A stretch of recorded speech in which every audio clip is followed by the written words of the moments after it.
प्रिय विद्यार्थियों नमस्कार। आज मैं फिर आपके सम्मुख उपस्थित हुआ हूँ फंडामेंटल राइट पार्ट 3 लेकर के।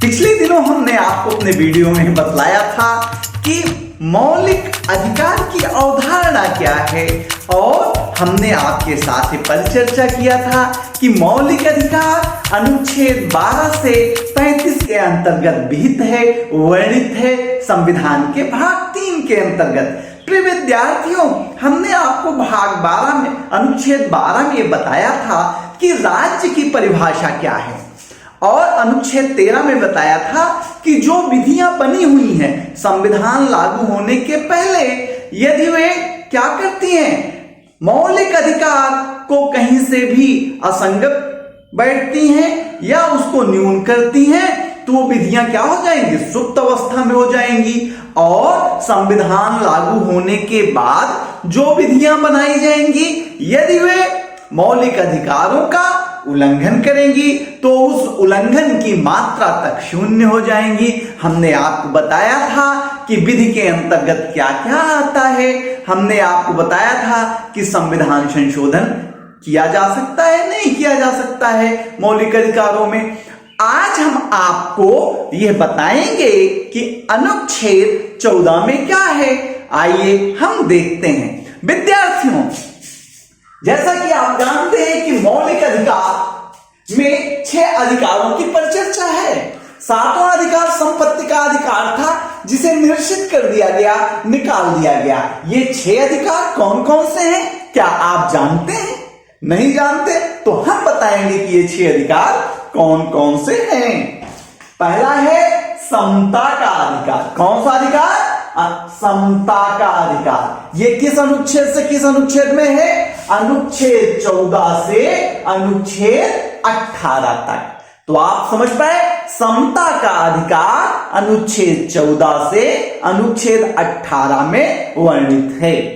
दूसरा है स्वतंत्रता का अधिकार। दूसरा क्या है? स्वतंत्रता का अधिकार। ये अनुच्छेद 19 से अनुच्छेद 22 तक वर्णित है। तीसरा है शोषण के विरुद्ध अधिकार। ये अनुच्छेद 23 से अनुच्छेद 24 तक वर्णित है। चौथा है धार्मिक स्वतंत्रता का अधिकार। धार्मिक स्वतंत्रता का अधिकार ये अनुच्छेद 25 से अनुच्छेद 28 में वर्णित है। और 5वां है संस्कृति एवं शिक्षा संबंधी अधिकार। अनुच्छेद 19 से अनुच्छेद 30 तक है। और अंतिम है संवैधानिक उपचारों का अधिकार, अनुच्छेद 32 में। तो 6 अधिकार कौन कौन से हैं? पहला है समता का अधिकार, दूसरा स्वतंत्रता का अधिकार, तीसरा शोषण के विरुद्ध अधिकार, चौथा धार्मिक स्वतंत्रता का अधिकार, 5वां संस्कृति एवं शिक्षा का अधिकार और छठा संवैधानिक उपचारों का अधिकार। प्रिय विद्यार्थियों, ये जो मौलिक अधिकार है, ये मौलिक अधिकारों में हम आते हैं अनुच्छेद 14 समता का अधिकार। भारत का संविधान समता के अधिकार की चर्चा करता है। अनुच्छेद 14 में कहता है कि भारत या राज्य, भारत के राज्य क्षेत्र के, संविधान की बात पढ़ रहे हैं हम आपसे, कहता है कि राज्य, राज्य का यहां मतलब अनुच्छेद 12 से है। आर्टिकल 12 में मैंने बताया था कि राज्य किसे कहते हैं? भारत की सरकार, भारत संसद, लोकसभा, राज्यसभा, राज्य की सरकार, राज्य की व्यवस्थापिका, विधानमंडल, विधानसभा, विधान परिषद, स्थानीय प्राधिकारी, अन्य प्राधिकारी, ये लोग क्या कहलाते हैं? राज्य कहलाते हैं। ये भाग तो राज्य, भारत के राज्य क्षेत्र। तो भारत के राज्य क्षेत्र क्या है? प्रथम अनुसूची में जो भी वर्णित है, प्रथम अनुसूची में भारत का राज्य क्षेत्र कहां वर्णित है? प्रथम अनुसूची में। ये जो राज्य है भारत के राज्य क्षेत्र, यानी भारत की सीमा के भीतर। कौन? ये जो सरकार है, भारत की सरकार, राज्य की सरकार, स्थानीय और अन्य प्राधिकारी, ये भारत की सीमा के भीतर। और भारत की सीमा का निर्धारण कहां से होगा बाबू? बेटा प्रथम अनुसूची से। ये बात कहां बताई गई है? संघ एवं उसके राज्य क्षेत्र संविधान के भाग 1 अनुच्छेद 1 से कितने में? 4 के बीच बताई गई है कि किसी व्यक्ति को, यहां देखिएगा, किसी व्यक्ति को विधि के समक्ष समता और विधियों के समान संरक्षण से वंचित नहीं करेगा।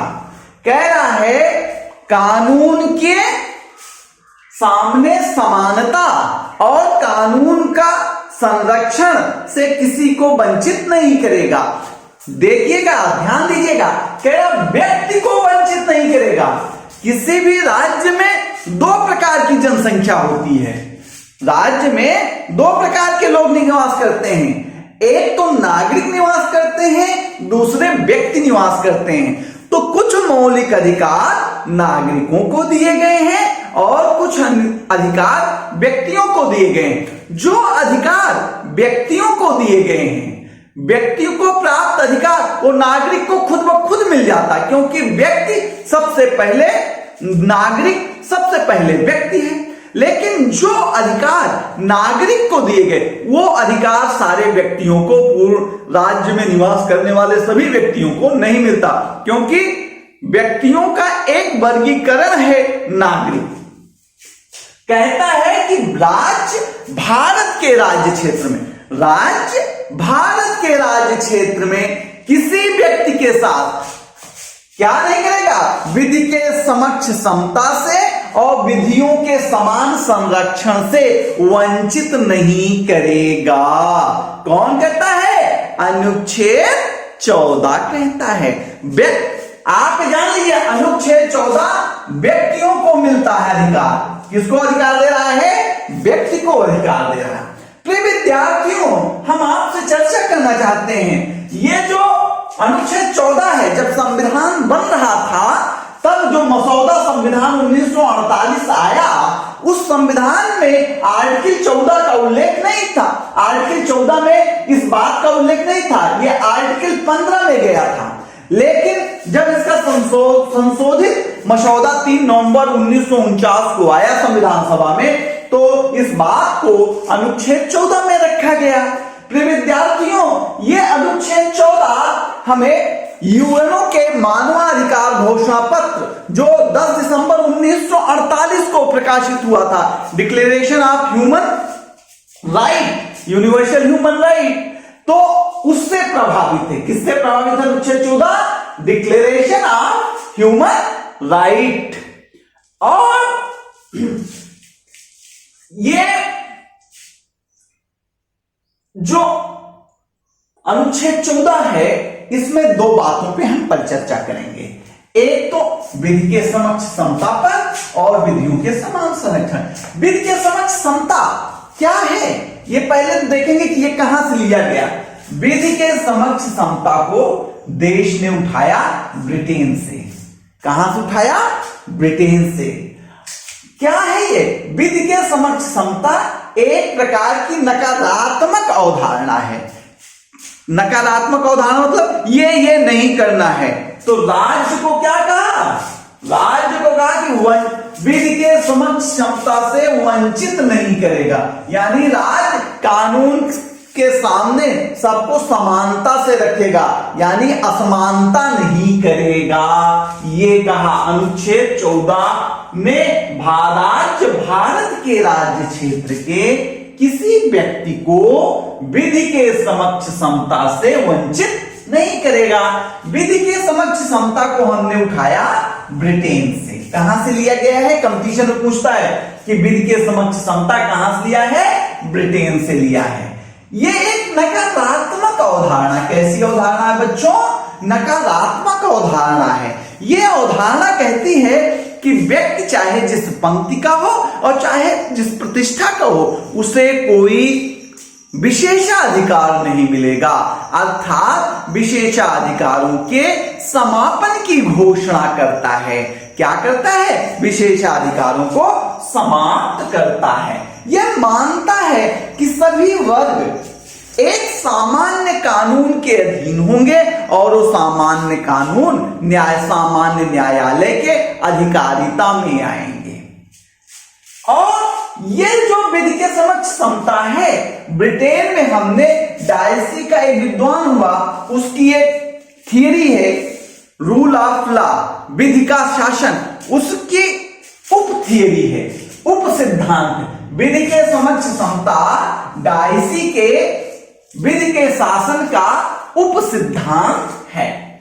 अधिकार, ये जो अधिकार है नागरिकों को, व्यक्तियों को दिया गया है, ये एक बात और करता है कि प्राइवेट व्यक्ति और अधिकारियों के बीच या सरकारी व्यक्ति और निजी व्यक्ति के बीच अंतर को समाप्त करता है। जैसे फ्रांस में है कि अधिकारियों के लिए अलग कानून है, उनके लिए अलग न्यायालय है और नागरिकों के लिए अलग कानून है। ऐसा भारत में नहीं है। भारत में अधिकारी और प्राइवेट व्यक्ति क्या होंगे? समान होंगे। ये कहने का मतलब है मोची से लेकर प्रधानमंत्री तक, मोची से लेकर प्रधानमंत्री तक सब एक ही कानून से जांचे परखे जाएंगे, उनके लिए कोई विशेष कानून नहीं बनेगा। और लेकिन इसका अपवाद है कि राज्यपाल और राष्ट्रपति दोनों इस बात से क्या है? छूट हैं, क्योंकि इनको अपने पद और कर्तव्यों के पालन में इस बात से छूट दी गई कि इनके लिए न्यायालय में कोई वाद इनके कार्यों के लिए नहीं चलाए जाएंगे। यह है विधि के समक्ष समता। दूसरा, विधि का समान संरक्षण। विधि का जो समान संरक्षण है, यह सकारात्मक अवधारणा है। यह यूएसए से लिया गया। कहां से लिया गया? संयुक्त राज्य अमेरिका से। पढ़िए, पाठ पढ़िए। भारत के राज्य क्षेत्र के किसी व्यक्ति को विधियों के पढ़िए, पाठ पढ़िए। भारत के राज्य क्षेत्र के किसी व्यक्ति को विधियों के समान संरक्षण से वंचित नहीं करेगा, अर्थात कानून सबका हित लाभ करेगी, सबको संरक्षित करेगी। अर्थात समान परिस्थिति में सबके साथ समान व्यवहार किया जाएगा। समान परिस्थिति में सबके साथ समान व्यवहार किया जाएगा। लेकिन यदि राज्य को यह लगता है कि कुछ वर्ग हैं जिनको कुछ सुविधाएं देने की जरूरत है, उनका संरक्षण की जरूरत है, तो वो क्या कर सकता? उनको भी अधिकार और सुविधाएं प्रदान कर सकता है। लेकिन ये बात कहेगी कि यदि आप असमान व्यक्तियों के साथ समान व्यवहार करते हैं, किसके साथ? असमान व्यक्तियों के साथ समान व्यवहार करते हैं, तो क्या करना होगा? आपको इसका युक्तियुक्तपूर्ण, औचित्यपूर्ण, तार्किक वर्गीकरण करना होगा। और ये वर्गीकरण कौन करेगा? विधान मंडल करेगी, व्यवस्थापिका करेगी।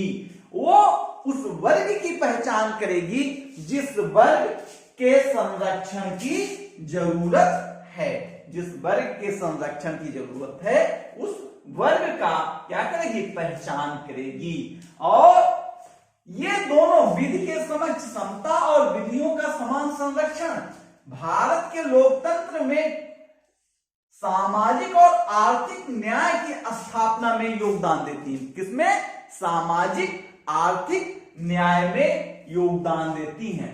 सर्वोच्च न्यायालय ने इंदिरा गांधी वर्सेस राजनारायण केस में, कौन सा case? Indira Gandhi versus Rajnarayan case में आर्टिकल 14 को बेसिक स्ट्रक्चर घोषित कर दिया। क्या घोषित कर दिया? संविधान का मूल ढांचा घोषित कर दिया। हम अब देखेंगे अनुच्छेद 15।